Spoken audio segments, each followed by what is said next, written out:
罗峰，那么久，的规则就是这么残酷。让你好好见识一下人类力量的极限。动手！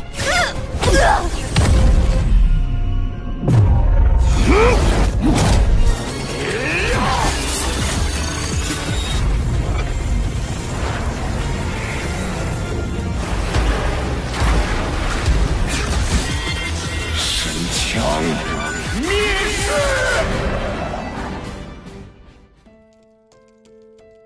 ！Muhammad Furkan 2280, Agung 13, Muhammad Darhanis 4590, Kapten Niko 6158, Itangsan 2023, Andeskor tetap tekor, Abdul Sarwan Hamid, Gilam Gondang 543, serta semua penggemar alur cerita Donghua yang selalu stay tapi tidak berkomentar, dimanapun kalian berada, Bang Panjul doakan, agar kita semua selalu diberikan kesehatan, dan dicukupkan rejeki serta dimudahkan segala urusannya. Di mana pada pembahasan kali ini, Bang Panjul akan kembali mendongengkan pada kalian, spoiler, atau bocoran Donghua Swallowed Star, part ke-207. Yang dimana pembahasan part 207 ini, sesi pertempuran Luo Feng dalam arena pertempuran pun telah dimulai, dan saksikan langsung oleh Kaisar Gunung Naga Hitam, beserta semua anggota keluarga kerajaan. Biar kalian gak kelamaan penasarannya, lebih baik segera siapkan headset kopi dan cemilan, serta carilah posisi rebahan yang paling nyaman, dan yuk sama-sama kita sebutkan kata kuncinya. 3, 2, 1, gaskan. 地球者，出！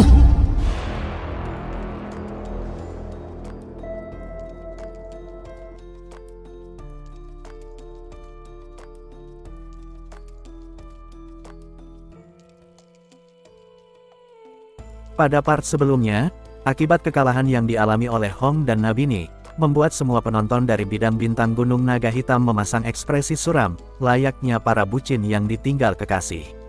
Di sisi lain, tampak seorang aki-aki tua yang juga menyaksikan pertempuran dan kekalahan yang dialami oleh Hong, namun dengan senyuman di wajahnya, seolah telah menemukan sesuatu yang berharga. Yang ternyata gengs, aki-aki tua itu adalah salah satu dari pendiri organisasi Gunung Tiga Kapak, yang bernama Luo, yang kekuatannya masih berada di tingkatan Tuan Sektor. Namun, Tuan Sektor yang satu ini gengs, bukan sembarang Tuan Sektor. Karena bahkan kekaisaran tingkat tinggi seperti Kekaisaran Ganwu pun, sangat menghormatinya. Dan sebelum kita masuk ke sesi pertempuran yang akan dilalui oleh Luo Feng, Bang Panjul akan sedikit mengulas kisah si Aki Tua Luo, yang merupakan pendiri dari organisasi Gunung Tiga Kapak. Di mana organisasi Gunung Tiga Kapak ini sendiri memiliki 3 pendiri utama, 2 laki-laki dan 1 wanita, yaitu Molly, Lamen dan Luo. Yang dimana ketiga pendiri ini berasal dari bidang bintang yang berbeda, namun, walaupun bukan berasal dari wilayah yang sama, ketiga pendiri itu memiliki hubungan yang sangat baik. Dan alasan organisasi tersebut dinamakan Gunung Tiga Kapak, karena ketiga pendiri ini, merupakan pentolan yang mendapat gelar prajurit kapak besar, dan di mana saat usia mereka masih sangat muda, tingkat kekuatan ketiga sahabat karib ini pun telah berada di tingkat domain, yang seiring berjalannya waktu, Molly dan Lamen pun berhasil menerobos tingkat abadi, sementara si Aki Tua Luo, karena suatu alasan, ia malah terperangkap di tingkatan Tuan Sektor, dan menghilang selama lebih dari 100.000 tahun. Dan baru kembali memunculkan dirinya, yang alasannya nanti kita bahas di part selanjutnya. Singkat cerita hari pun telah berganti, dan tibalah saatnya hari di mana Luo Feng akan bertarung dalam pertempuran arena. Tampak saat itu, beberapa pejuang dari grup Luo Feng pun, telah berada di arena pertempuran, dan duduk di bangku peserta untuk menunggu waktu pertempuran, yang akan dibawakan oleh Neng Sari.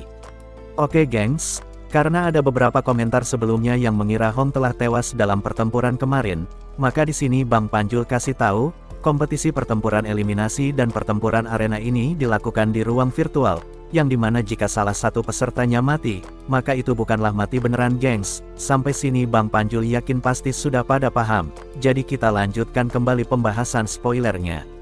Saat itu, sebelum Neng Sari muncul untuk melakukan ritual hitungan mundur, tampak Luo Feng yang juga duduk di bangku peserta sembari memejamkan matanya, untuk menenangkan pikirannya, sambil menunggu Neng Sari, yang mungkin lagi pada dandan.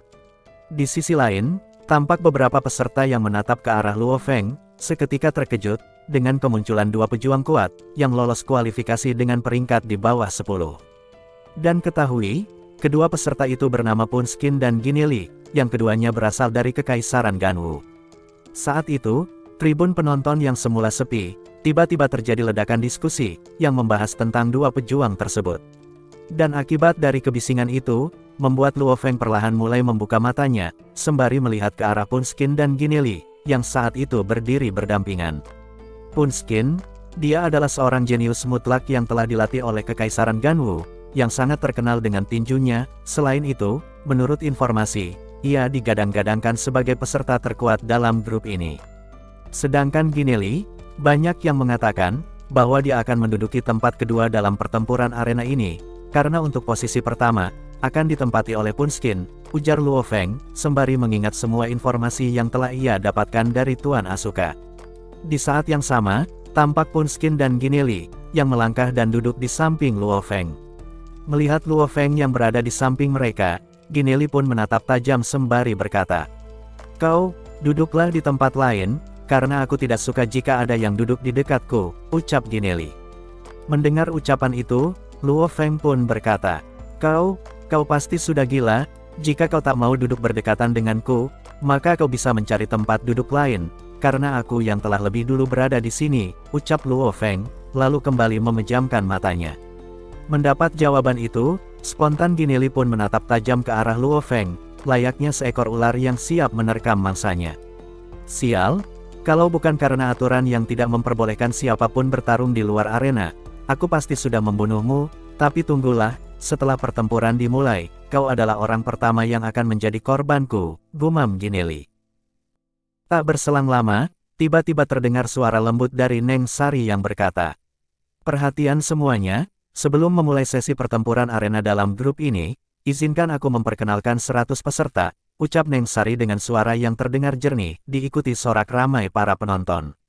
Setelah itu Neng Sari kembali berkata, "Pertama-tama adalah Punskin, seorang elit yang mewakili Kekaisaran Ganwu, yang kedua adalah Gineli, seorang elit yang juga mewakili Kekaisaran Ganwu," ucap Neng Sari, diikuti ledakan diskusi dari para penonton yang berasal dari Kekaisaran Ganwu. Yaitu adalah Punskin dan Gineli, dia elit yang berasal dari bidang bintang kami.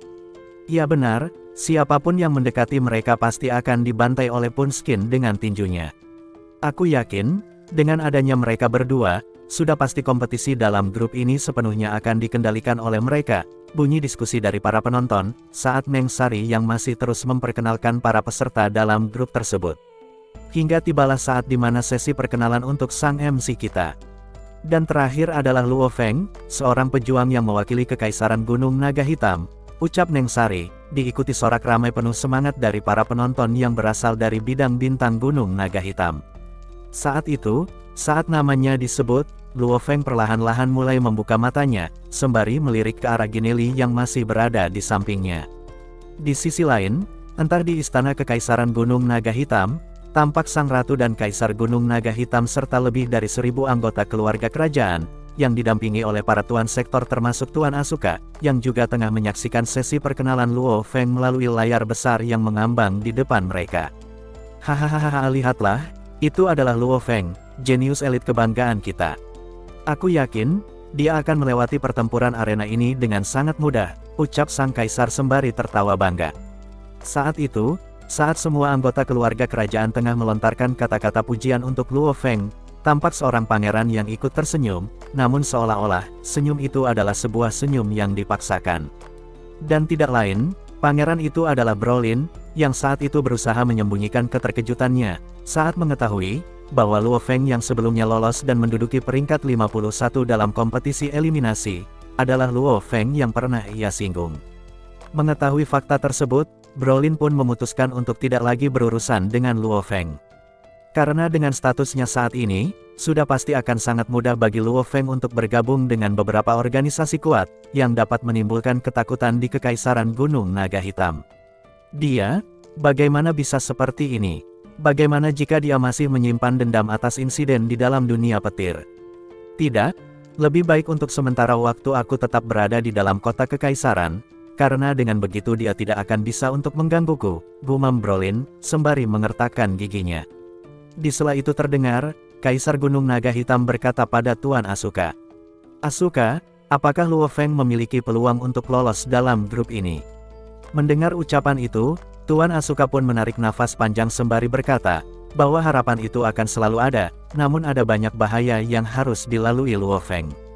Karena bagaimanapun, dalam grup yang ditempati oleh Luo Feng, selain Punskin dan Ginili, masih ada 4 peserta lain, yang berasal dari Kekaisaran Ganwu, dan skenario terburuknya dalam pertempuran nanti, Luo Feng bisa saja dikeroyok oleh Punskin dan kelompoknya, ucap Tuan Asuka. Mendengar ucapan itu, Sang Kaisar pun segera melemparkan pandangannya pada salah satu Tuan Sektor, yang ia panggil dengan sebutan Paman. Di sela itu Sang Kaisar berkata, Paman, bagaimana pendapatmu tentang pertempuran dalam grup ini, ucap Sang Kaisar.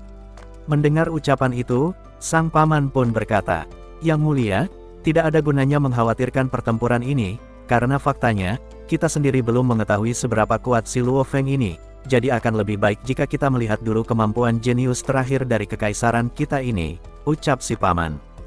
Mendengar ucapan itu, Sang Kaisar hanya mengangguk pelan, sembari melihat ke arah layar, yang menampilkan tribun penonton yang sudah dipenuhi miliaran orang, diikuti suara lembut Neng Sari yang mulai menghitung mundur.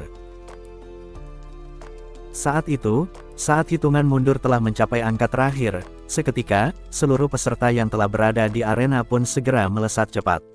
Di sela itu, tampak Gineli yang bergerak cepat bersama 2 pejuang dari Kekaisaran Ganwu, yang diketahui bernama Ao Fei dan Xiu Xi. Di saat yang sama, Gineli yang sejak awal sudah menyimpan dendam pada Luo Feng pun, segera memerintahkan 2 orang tersebut untuk menyerang dan membunuh Luo Feng. Oh tidak masalah, serahkan saja pada kami, ucap kedua pejuang itu, yang langsung melesat ke arah Luo Feng. Di sela lesatan itu, tiba-tiba sebuah sambaran petir melesat ke arah mereka. Yang spontan, segera diblokir oleh Ao Fei dan Xiu Xi. Sial, kau benar-benar telah mencari kematian, ucap Ao Fei, yang langsung melesat dan bertarung dengan orang yang telah memprovokasi mereka. Di sisi lain, tampak Punskin yang mengenakan armor genetik, sedang membantai beberapa peserta lain menggunakan tinjunya, layaknya seorang dewa perang tak terkalahkan. Yang dimana hanya dengan 1 pukulannya, telah dapat menumbangkan peserta lain. Sementara Luo Feng, ia pun mulai bergerak sambil mengamati area sekitar sembari bergumam. Tidak bisa, aku tidak bisa menyia-nyiakan waktu, dan harus menyelesaikan pertempuran ini secepatnya, gumam Luo Feng. Di gumamannya itu, tiba-tiba tampak seorang peserta yang dikelilingi aliran energi berwarna hijau, tampak tengah melepaskan serangan ke arah Luo Feng. Matilah kau, ucap si peserta. Menyadari akan hal itu, tiba-tiba, tongkat emas yang berada di belakang punggung Luo Feng pun, seketika menembakkan siluet emas yang telah diresapi hukum asal muasal emas, yang dalam sekejap mata, telah menembus bagian kepala si peserta tersebut, tanpa ada perlawanan. Dan tak sampai di situ saja, setelah menyingkirkan pejuang tersebut, tampak siluet emas dari tongkat milik Luo Feng yang menukik tajam ke arah seorang wanita, yang juga merupakan seorang pembaca roh. Melihat serangan yang melesat ke arahnya, si pejuang wanita itu pun seketika terkejut, dan segera menggunakan senjata roh miliknya untuk memblokir serangan Luo Feng, yang merupakan lapisan pertama dari senjata Dewa 9 lapisan Hun Tian Yan, yang disebut teknik pedang ilusi. Dan itulah gengs, ending dari pembahasan Donghua Swallowed Star, part 207. Dan sebelum mengakhiri perjumpaan kita, Bang Panjul meminta maaf yang sebesar-besarnya, karena durasinya terbilang pendek. Akhir kata, Panjul di sini pamit, dan see you next video. 出